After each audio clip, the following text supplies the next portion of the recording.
She wasn't supposed to fall for the most dangerous man in Seoul. She was just supposed to teach his daughter.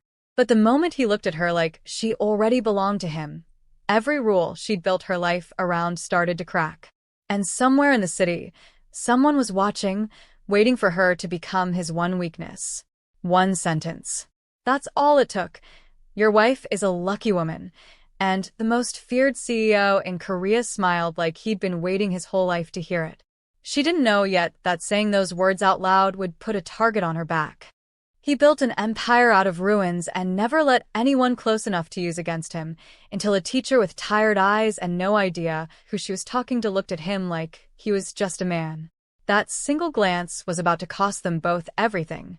They warned her never to get too close to Seo Junwoo. They never told her why. She was about to find out.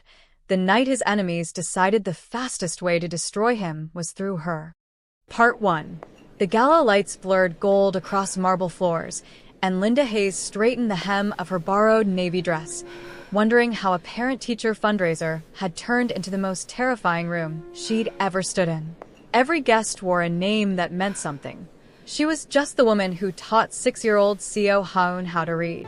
Then he walked in, and the room exhaled around him like it had been holding its breath for his arrival. Seo Junwoo, CEO of Seo Global, moved like a man who had never once questioned whether a door would open for him. Tall, unsmiling, a faint scar above one eyebrow that no press release ever explained. He crossed the room, and Linda realized with a jolt that he was crossing it toward her. "Ms. Hayes," he said, voice low and unreadable. "Haun talks about you every night." "She's a wonderful student," Linda managed. "Your wife must be very proud, too."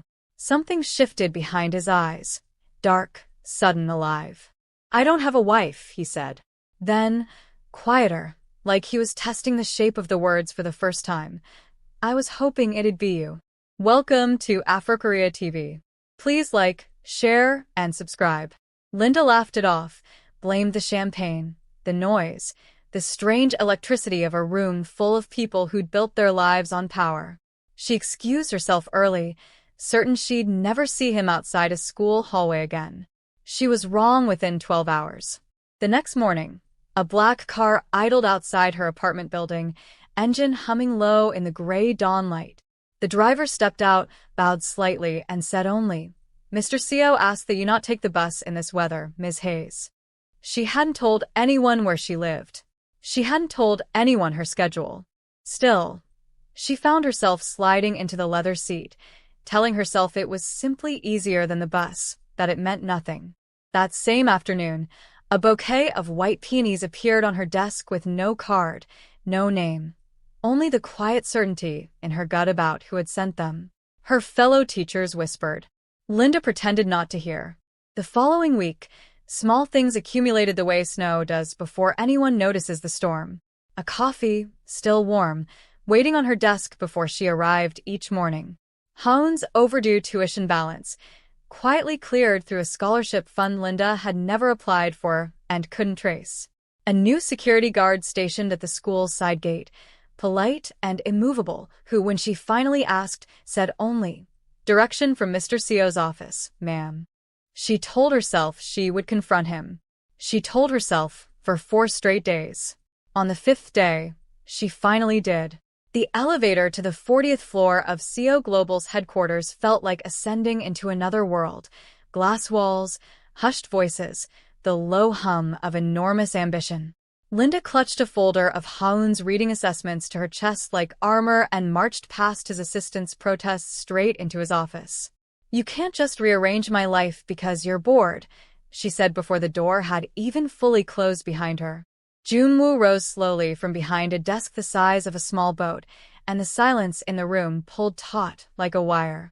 "I'm not bored, Ms. Hayes." His voice dropped, rougher now, stripped of its boardroom polish. "I haven't slept properly in 3 days, because I keep thinking about the way you told my daughter that being different makes her brave, not broken." His jaw tightened, and for one unguarded second, the most feared man in the building looked almost lost. "I don't know what to do with that. I've built an empire from nothing. I know how to destroy a rival in a single phone call. I don't know how to fight a feeling." She should have walked out then. Instead, she stood rooted to the carpet, breath caught somewhere behind her ribs, watching a man everyone whispered about in hushed, careful tones look at her like she was the only unsolved equation in his entire life. "This is inappropriate," she said finally, though her voice had lost its conviction somewhere in the last 30 seconds. "Probably," he agreed. "Tell me to stop and I will." She didn't tell him to stop. She simply turned and left, her heart hammering the entire ride down in the elevator, and neither of them mentioned it again. Not yet. A few days later, at the school's spring recital, the auditorium buzzed with proud parents and restless children in stiff formal clothes. Linda sat near the back, clapping for a room full of kids who weren't hers, when a junior investor named Daniel Cho slid into the empty seat beside her, his cologne arriving a full second before he did. "You're the teacher everyone's talking about," he said, draping one arm too casually along the back of her chair. "Seo Haun's teacher. I hear she's very popular with the boss." Linda stiffened, unsure how to answer, when a shadow fell across them both. "Cho." Junwoo's voice was pleasant, almost warm, which somehow made it more menacing than any shout could have. "I didn't realize you had time to attend children's recitals. I'll be sure to ask your division head how light your workloads become." Daniel Cho's face drained of color. He mumbled an apology and vanished into the crowd within the minute, and Linda pressed her lips together to keep from smiling. "You didn't have to do that," she whispered as Junwoo took the now empty seat, his shoulder a careful, deliberate inch from hers. "I did," he said, low enough that only she could hear over Haun's class filing onto the small stage. "I don't share well. I never have. I'm only just now discovering I might have something worth being possessive over." On stage, Haun spotted them both sitting together and beamed so brightly that Linda's chest ached with something she refused to name.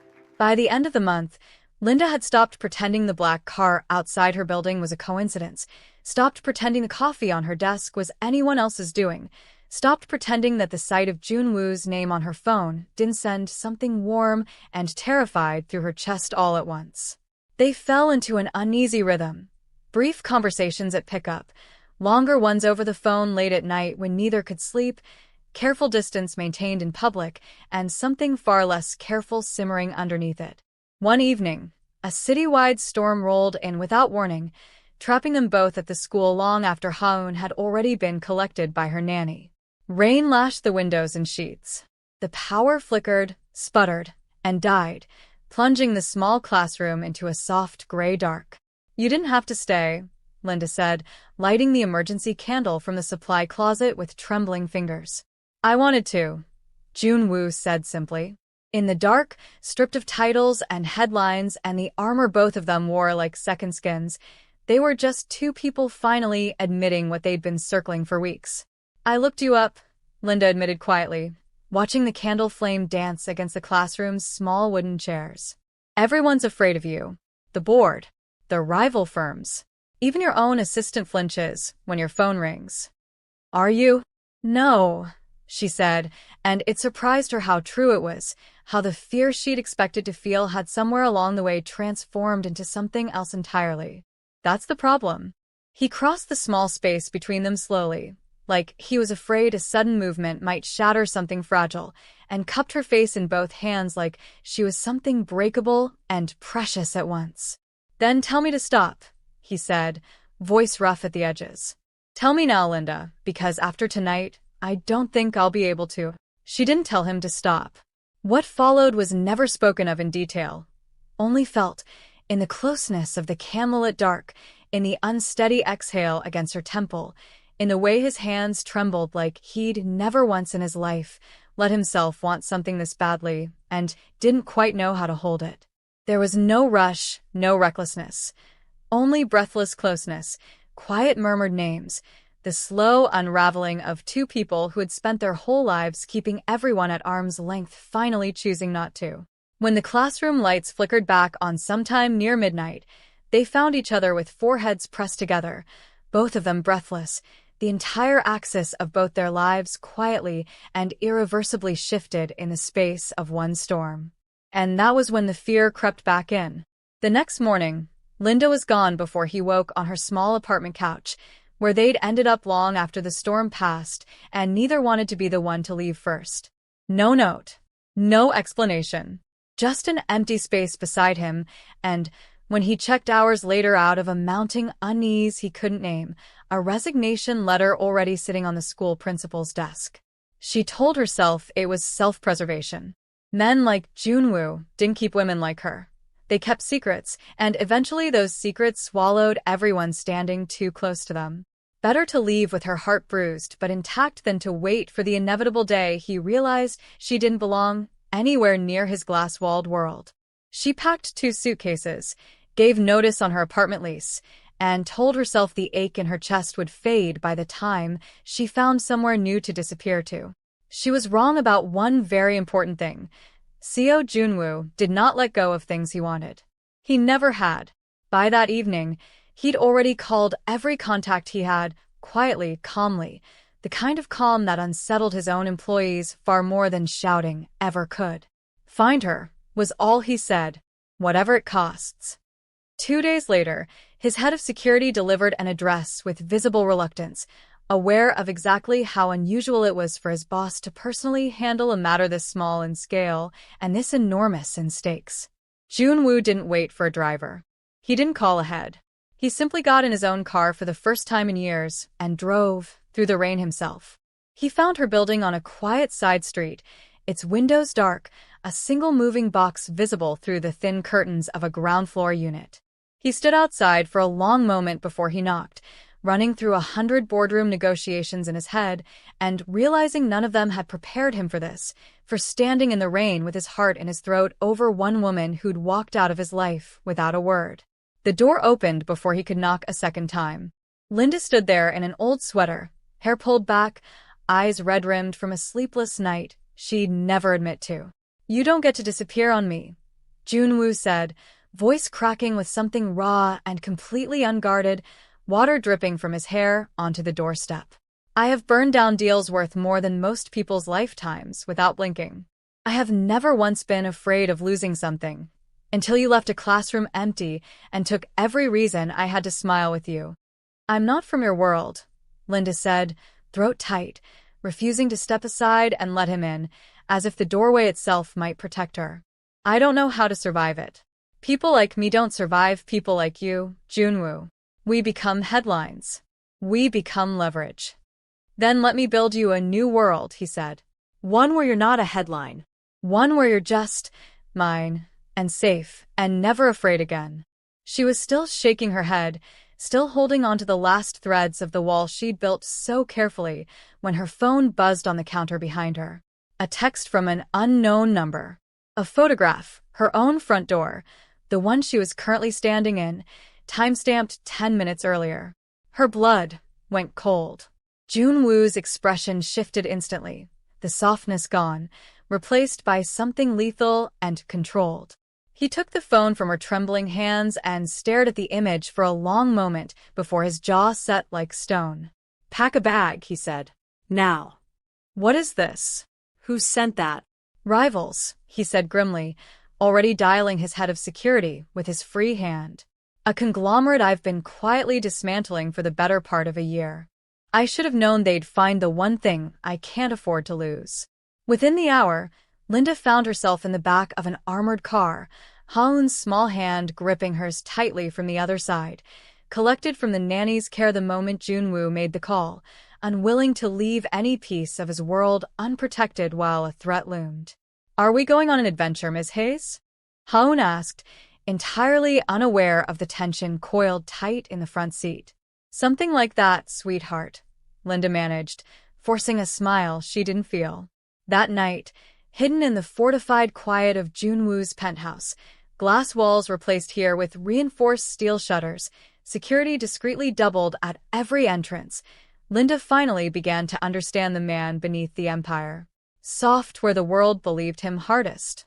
Fiercely, almost desperately loyal beneath every headline calling him ruthless. He didn't sleep that night.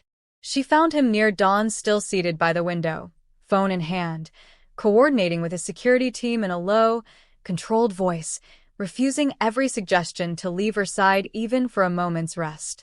"You're not going out there alone tomorrow," she said quietly, wrapping a blanket around his shoulders. I have spent my whole life being feared, he said, not looking away from the window. Let me finally be something worth trusting instead. The next day, the situation escalated faster than either of them anticipated. Junwoo's rival, a man named Director Han, whose company CO Global had spent the last year quietly outmaneuvering in a series of hostile acquisitions, made his first real move, a smear campaign, planted stories suggesting Junwoo had used company funds to influence Haun's school, painting Linda as a gold-digging opportunist who'd seduced a grieving widower for financial gain. The headline stung more than Linda expected. She sat frozen at the kitchen counter, scrolling through comment sections full of strangers who thought they knew her. Don't read that, Junwoo said, gently closing her laptop. They're calling me a liar. A user. They don't know anything about me. Neither do the people writing those articles, he said.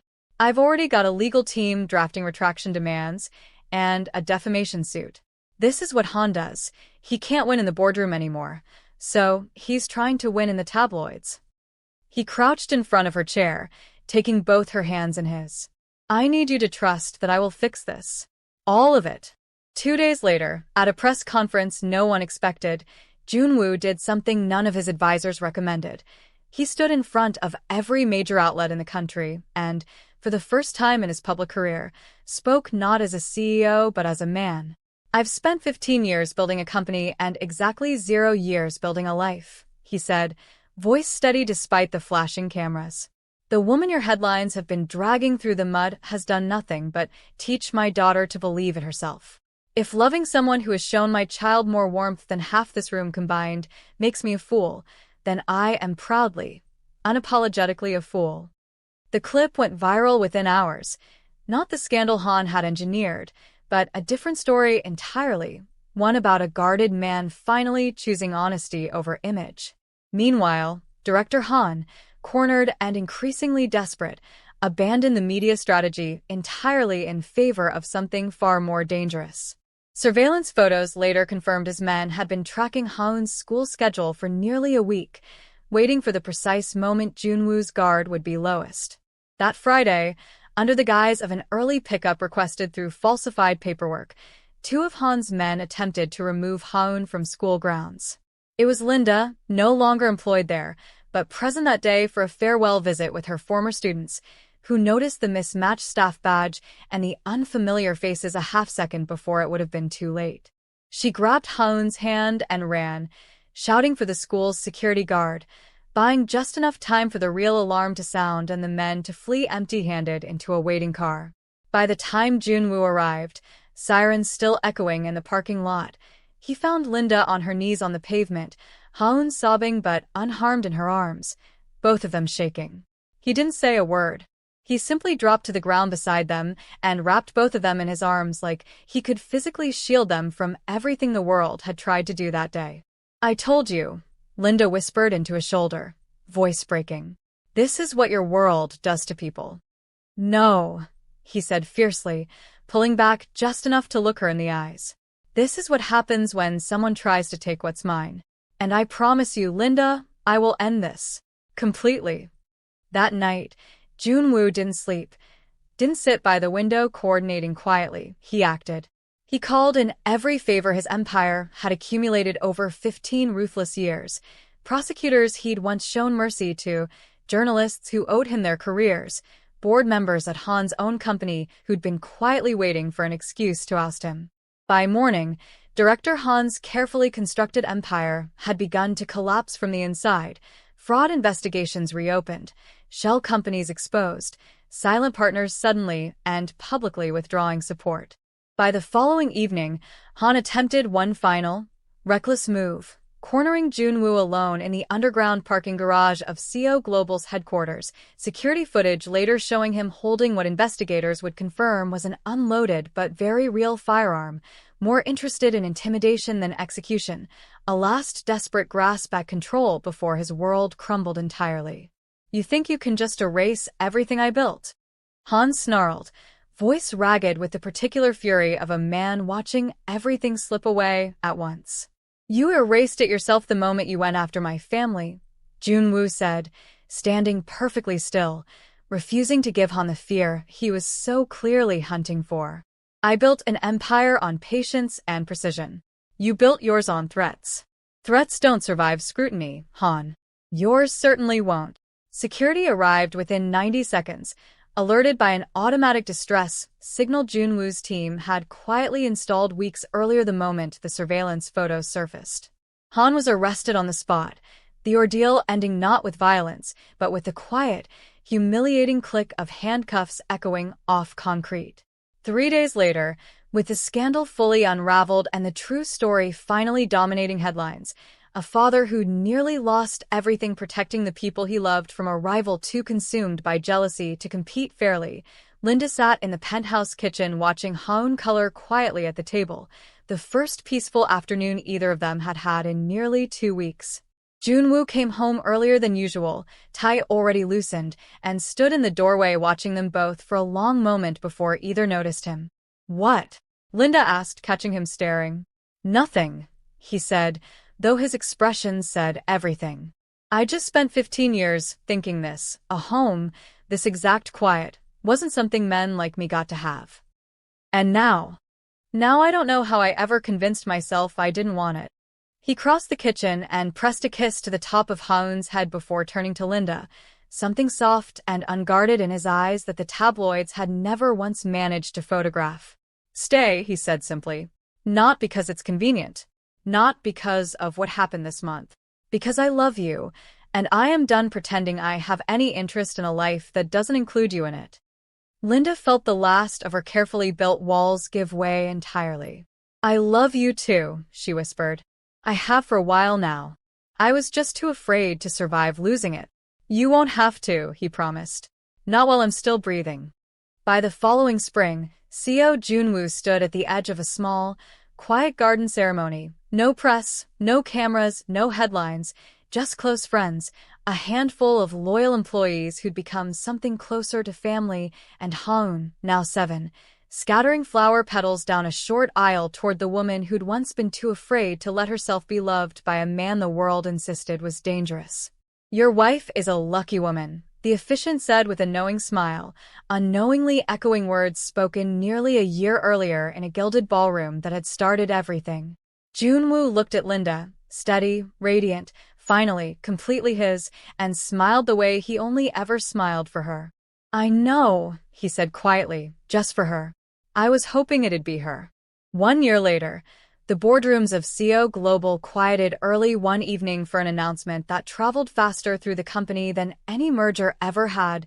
Seo Junwoo and his wife, Linda, had welcomed their first child together, a small, healthy proof, if anyone still needed convincing, that even the most guarded hearts eventually find the one person worth surrendering to completely. Haun, now the proud big sister, sat curled against her father's side in the hospital room, staring in quiet wonder at her new sibling. "Are we still going to have adventures?" she asked softly. Junwoo pressed a kiss to her hair, watching Linda across the room, exhausted and glowing and utterly, irreversibly his. "Every single day," he said. "For the rest of our lives."